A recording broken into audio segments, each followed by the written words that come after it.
The call came while I was still searching the road. Her small shoes, pink and scuffed, sat where she had been left, like a marker of abandonment. My daughter had been kicked out of the car, by my mother-in-law, 8 years old, carsick, vomit on her shirt, ruining the fun, she had said, before driving away with the rest of the grandchildren, their laughter sealed inside the car as the taillights disappeared. I found my daughter trembling against a rusted fence 2 hours later. She tried to smile when she saw me. "I didn't mean to make trouble, Daddy." Trouble, that's what they called her. I held her, silent. Rage pressed behind my ribs, but I didn't raise my voice. Not to her, not yet to anyone. Instead, I drove us home, listening to her small breaths, promising myself one thing: this would not be forgotten. At dinner that night, my wife defended her mother. "She didn't mean it that way," she whispered, avoiding my eyes. "She was stressed. The kids were loud." I studied her face. The hesitation in her voice wasn't just guilt, it was something else, a shield, a deflection. That's when the first crack appeared. Not in her words, in the silence between them.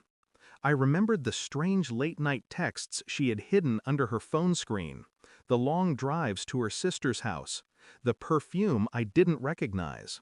And suddenly, the abandonment of my daughter didn't feel like an isolated cruelty. It felt like a symptom of something rotting underneath.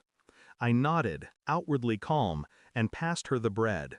But inside, suspicion was already crawling into shape. I began to watch. Quietly.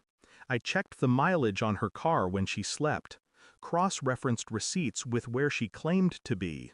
I lifted her phone from the nightstand and photographed every number, every late-night call. Her words became static, her excuses white noise. What mattered were the details she couldn't control. One night, when she kissed me goodnight, I caught the faint scent of cologne, not mine. Not her father's, not her brother's, a stranger's. And then the truth started to form. Not sharp, not sudden. A slow accumulation of shadows. Infidelity. Not just betrayal of me, betrayal of our daughter, of the family we built. I didn't confront her. I let her laugh. I let her tell her stories. I let her believe I was blind. Every smile I gave her was a mask. Every touch a calculation. I ordered a DNA kit. Quietly swabbed my daughter's cheek while she slept, her breath soft against my hand. I mailed it the next morning, steady as a surgeon. And then I waited. The envelope arrived 2 weeks later, thin, clinical, final. I sat in my car outside the office, engine running, and tore it open. Words stared back at me with surgical precision. Probability of paternity, 0%. Not mine.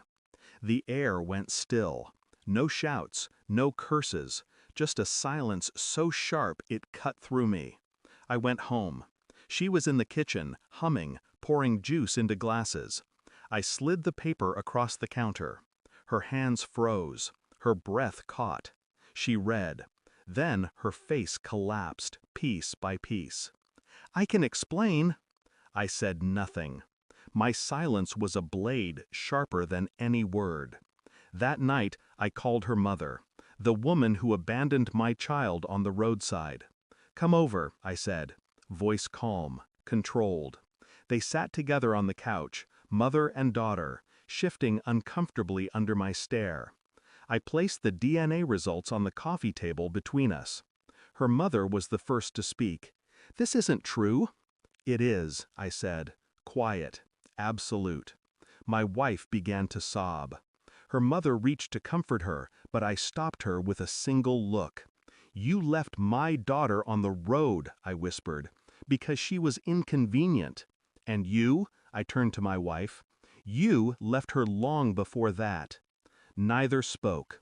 Neither could. I stood, collected the papers, and walked out. I didn't take anything with me. Not clothes, not photos, not the life we built. Only my daughter. Her small hand fit into mine as though the rest of the world no longer mattered. I drove through the night, headlights cutting the dark. She slept in the back seat, safe this time. And for the first time in years, my chest felt hollow enough to breathe. No anger, no grief, just clarity. Betrayal had stripped me clean.